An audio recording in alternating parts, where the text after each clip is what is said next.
बिस्मिल्लाहिर्रहमानिर्रहीम। अस्सलाम वालेकुम। कैसे हैं आप सब? उम्मीद करती हूँ सब खैरियत से होंगे। आज बनाएंगे बहुत ही स्पेशल तवा कबाब, जो कि बनाने में बेहद आसान है और खाने में ये उतने ही लजीज होते हैं। बहुत ही मज़ेदार चटपटे से ये तवा कबाब बनकर रेडी होते हैं और बहुत ही यूनिक रेसिपी है जो आज मैं आपके साथ शेयर करने लगी हूँ। बहुत ही टेस्टी, सॉफ्ट और जूसी ये कबाब बनते हैं और आज मैं आपके साथ वीडियो के दौरान सारी टिप्स शेयर करूंगी जिससे कबाब आपके ना ही टूटेंगे, बहुत ही सॉफ्ट, मॉइस्ट और ये जूसी बनेंगे। और वो भी तरीका आपको बताऊंगी कि किस तरह से आप इसको फ्रीज़ कर सकते हैं। क्योंकि अक्सर ये शिकायत होती है कि कबाब को फ्राई करते वक़्त वो श्रिंक हो जाते हैं। तो बस आज की वीडियो आपने एंड तक देखनी है ताकि रेसिपी का कोई भी पार्ट आपसे मिस ना हो। और अगर आपको रेसिपी पसंद आए तो चैनल को भी ज़रूर सब्सक्राइब करें। तो चलें टाइम ज़ाये के बगैर शुरू करते हैं इस मज़ेदार सी रेसिपी को बनाना। तो सबसे पहले आधा किलो मैंने बोनलेस चिकन ले ली है, उसको मैंने धोकर साफ करके इसके छोटे पीसेस कर लिए हैं। अब इसको चॉपर में डालेंगे। 1 टेबलस्पून लहसुन अदरक का पेस्ट ऐड करेंगे। एक मैंने मीडियम साइज की प्याज ली थी, बारीक मैंने उसको चॉप कर लिया था। और चॉप करने के बाद इसका सारा पानी मैंने निचोड़ लिया था। प्याज बिल्कुल ड्राई होनी चाहिए। पानी होगा प्याज में तो कबाब जो है वो टूटने लगेंगे। अब 3 मैंने हरी मिर्चें ली है, ये तीखी वाली हरी मिर्चें हैं। तो अगर आपको ज़्यादा स्पाइसी पसंद है तो आप और भी ऐड कर सकते हैं। 1 टीस्पून लाल मिर्च पाउडर ऐड करेंगे, 1 टीस्पून कुटी हुई लाल मिर्च, 1 टीस्पून नमक डालेंगे, 1 टेबलस्पून भुना कुटा हुआ धनिया डालेंगे, 1 टीस्पून भुना कुटा हुआ ज़ीरा, हाफ टी स्पून गरम मसाला पाउडर और 2 टेबलस्पून मैंने घी लिया है वो इसमें ऐड करेंगे। और अगर आपके पास घी नहीं है तो इसकी जगह आप 2 टेबलस्पून बटर भी ऐड कर सकते हैं। उससे भी कबाब बहुत ही सॉफ्ट और जूसी बनेंगे। अब मैं इसमें डालूंगी हरा धनिया। 1 कप मैंने धनिया लिया था, अच्छी तरह से मैंने इसको धोकर ड्राई कर लिया था। अब 3 से 4 मिनट तक मैं चॉपर को चलाऊंगी ताकि चिकन का जो अच्छी तरह से कीमा है ना वो पिस जाए।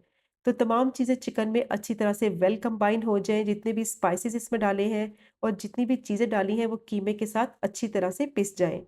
तो देखिए 3 से 4 मिनट तक मैंने चॉपर को चलाया था और कितना बेहतरीन किस्म का ये कीमा बनकर रेडी हो गया है। कितना सॉफ्ट इसका टेक्सचर है, देखिए बहुत ही सॉफ्ट बनता है ये। अब इसको मैं एक बाउल में ट्रांसफ़र करूँगी तो ये चेक करें इसकी सॉफ्टनेस। इस तरह से कीमा जो है बहुत ही सॉफ्ट होगा तो कबाब बहुत ही सॉफ्ट और जूसी बनेंगे। चिकन का कीमा थोड़ा-सा ड्राई होता है तो इसीलिए इसमें बटर या घी का इस्तेमाल ज़रूर करना है। उससे कबाब बहुत ही सॉफ्ट और जूसी बनेंगे, कीमे में अच्छी-सी सॉफ्टनेस आएगी। अब कीमे को मैंने बाउल में निकाल लिया है, इसको मैं फ्रिज में रख दूँगी आधे घंटे के लिए, ताकि ये थोड़ा-सा सेट हो जाए और कबाब बनाने में आसानी हो। तो आधा घंटा हो गया था, इसको मैंने फ्रिज में से निकाल लिया है, अब इसके कबाब बनाएँगे। हाथों को ऑयल से मैंने थोड़ा-सा ग्रीस कर लिया है, स्कीवर ली है, उसको भी मैंने ऑयल से ग्रीस कर लिया है। अब मैंने थोड़ा-सा मिक्सचर लिया है, इसको कबाब की शेप देंगे, स्कीवर्स पे लगाएँगे और कबाब बना लेंगे। तो बहुत ही ईज़ी ये कबाब बनकर रेडी हो जाएँगे और देखिए मिक्सचर जो है वो कीमे का कितना ज़बरदस्त बना है। आप इसको थोड़ी देर के लिए फ्रिज में रखेंगे तो अच्छे तरीके से ये सेट हो जाएगा और हैंडल करने में भी आसानी होगी। तो देखिए इसको मैंने कबाब की शेप दे दी है इस तरह से और कबाब बिल्कुल रेडी हो गया है। और अब इसको मैं स्कीवर्स में से निकाल लूँगी और प्लेट में रख दूँगी। तो अगर आपके पास स्कीवर नहीं है तो इसको आप हाथ से भी बना सकते हैं, वो भी तरीका मैं आपके साथ शेयर कर देती हूँ।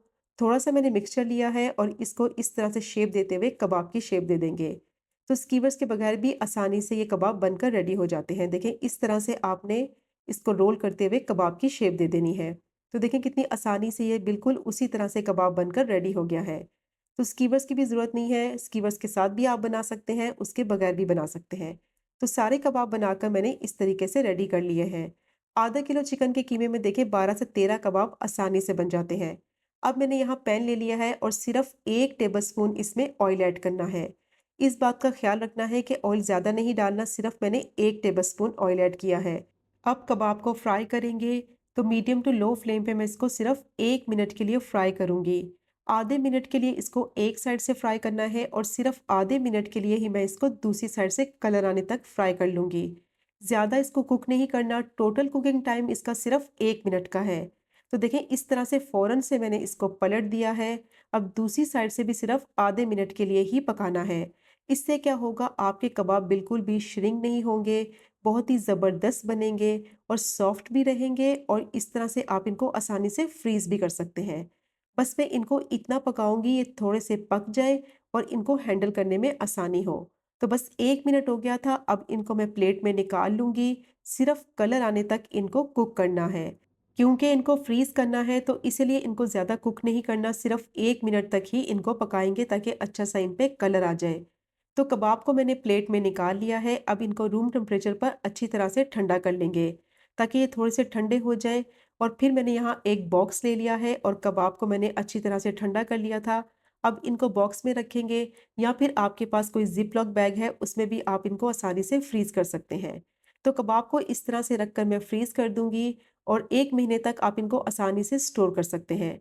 और जब आपका दिल चाहे इनको निकालें और यूज़ कर लें। और यकीन करें, जब आप इनको दोबारा से फ्रीज़र से निकाल कर यूज़ करेंगे ना, तो ये बहुत ही सॉफ्ट और जूसी ही रहेंगे। अब दही का एक मिक्सचर बना लेते हैं, तो उसके लिए मैंने 1 कप लिया है, उसमें डालेंगे 1 कप दही, जो कि तकरीबन वेट में 200 ग्राम के करीब है। अच्छी तरह से मैंने दही को बीट कर लिया था ताकि इसमें कोई लम्प्स ना हो। और अब इसमें डालेंगे 1 टीस्पून गार्लिक पेस्ट, 1 टीस्पून हरी मिर्च का पेस्ट डालेंगे और 1 टेबलस्पून इसमें मैं डालूँगी fresh lemon juice, half tea spoon नमक डालेंगे और हाफ़ ही टीस्पून काली मिर्च का पाउडर ऐड करेंगे। और अब मैं इसमें डालूँगी 1 टीस्पून गरम मसाला पाउडर और 1 ही टीस्पून भुना कुटा हुआ ज़ीरा डालेंगे और 1 ही टीस्पून भुना कुटा हुआ धनिया डालेंगे। 2 टेबलस्पून मैं इसमें ऐड करूँगी क्रीम। कोई भी क्रीम डाल दें, फ्रेश क्रीम ले लें या टेट्रा पैक क्रीम ले लें। अब अच्छी तरह से इसको मिक्स कर लेंगे, ताकि इसमें जो स्पाइसेस ऐड किए हैं, क्रीम ऐड की है, वो दही में अच्छी तरह से वेल कंबाइन हो जाए। 1 से 2 मिनट तक अच्छी तरह से मैंने इसको बीट कर लिया है और सारी चीज़ें दही में अच्छी तरह से मिक्स हो गई हैं और क्रीमी सा जो मिक्सचर है वो रेडी हो गया है और अब इसको मैं साइड पे रखूँगी। तो यहाँ मैंने तवा ले लिया है रोटी बनाने वाला। आयरन का जो तवा है वो आपने लेना है, उसपे बहुत ही ज़बरदस्त फ्लेवर आएगा इस तवा कबाब का। 3 से 4 टेबलस्पून मैंने इस पे ऑयल ऐड किया है और इस तरह से ब्रश की मदद से ऑयल मैंने पूरे तवे पर स्प्रेड कर दिया है। अब जो कबाब मैंने फ्राई किए थे वो इस तरह से तवे पे फैला देंगे। सारे कबाब को मैंने ऑयल में तवे के ऊपर इस तरह से रख दिया है।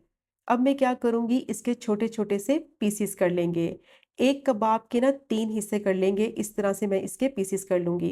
तो देखिए कबाब कितने सॉफ्ट और जूसी हैं कि मैं इनको तोड़ रही हूँ तो बहुत ही नरम और मुलायम है। तो बस एहतियात से आपने इनके इस तरह से पीसेस कर लेने हैं। तो ये बहुत ही टेस्टी तवा कबाब बनेंगे, यकीन करें क्रीमी सा इनका फ्लेवर होगा। तो जब आप इनको ट्राई करेंगे ना, तो बार-बार बनाएँगे, ये इतने मज़े के बनेंगे। तो देखिए सारे कबाब को मैंने इस तरह से पीसेस करके काट लिया है।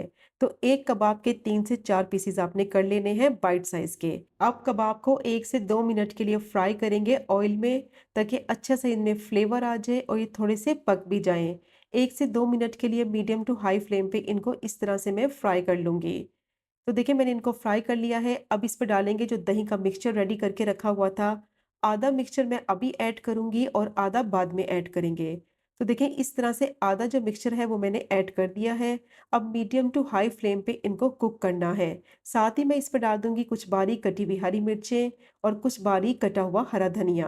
अब कबाब को दही के मिक्सचर में कुक कर लेंगे और तब तक पकाएँगे कि ऑयल इसका कंप्लीटली सेपरेट हो जाए। दही पकेगा, उसका पानी निकलेगा तो सारा पानी खुश्क कर लेंगे। तो 2 से 3 मिनट के लिए मीडियम टू हाई फ्लेम पे मैंने इनको कुक कर लिया है।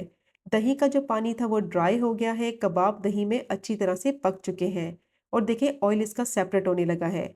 अब मैं क्या करूँगी, जो बाकी का दही का मिक्सचर है वो इसमें ऐड करेंगे और दोबारा से इसको मीडियम टू हाई फ्लेम पे कुक करेंगे। तो जितना भी बाकी का दही का मिक्सचर है वो मैं इसमें अब डाल दूँगी और इसको दोबारा से 2 से 3 मिनट के लिए मीडियम टू हाई फ्लेम पे पका लेंगे। और जब कबाब इस मिक्सचर में पकेंगे ना, तो बहुत ही सॉफ्ट, नरम और मुलायम हो जाएँगे। तो यकीन करें बहुत ही ज़बरदस्त क्रीमी सा इनका टेक्सचर हो जाएगा, बहुत ही टेस्टी बनते हैं ये और इनकी इतनी ज़बरदस्त ग्रेवी बनती है, बहुत ही डिलीशियस। और देखिए अब दोबारा से भी मैंने इसको कुक कर लिया है, ऑयल इसका बिल्कुल सेपरेट हो गया है, बिल्कुल रेडी हो गए हैं ये। अब लास्ट में इसमें डालेंगे हरी मिर्चें और हरा धनिया से इसको गार्निश करेंगे। तो ये मज़ेदार से जो तवा कबाब है बिल्कुल बनकर रेडी हो चुके हैं। बहुत ही यम्मी रेसिपी है, ज़रूर ट्राई कीजिएगा ये यूनिक से तवा कबाब की रेसिपी को, जो कि आपको बेहद पसंद आएगी। और इतने सॉफ्ट और जूसी बनते हैं ना, और जो मैंने इनको फ्रीज़ करने का तरीका बताया है, उस तरीके से आप इनको फ्रीज़ करके दोबारा भी यूज़ करेंगे, तो फिर भी ये बहुत ही सॉफ्ट, नरम, मुलायम और जूसी ही रहेंगे। अब मैं इनको सर्व करके दिखाती हूँ, तो ये चेक करें इनकी फाइनल लुक। कितने मज़े के लग रहे हैं और ये चेक करें कितने सॉफ्ट और जूसी बने हैं। अंदर तक ये पके भी हुए हैं और बहुत ही नरम, मुलायम और सॉफ्ट बनते हैं। तो ज़रूर ट्राई कीजिएगा ये मज़ेदार से स्पेशल तवा कबाब की रेसिपी को, जो कि बहुत ही यमी रेसिपी है और बहुत ही यूनिक रेसिपी है। और अगर आपको रेसिपी पसंद आए तो चैनल को सब्सक्राइब करें, लाइक करें और कमेंट करें। इंशाल्लाह मिलेंगे अगले कुकिंग व्लॉग में फिर एक नई रेसिपी के साथ। तब तक मुझे अपनी ख़ास दुआ में याद रखें। अल्लाह हाफ़िज़।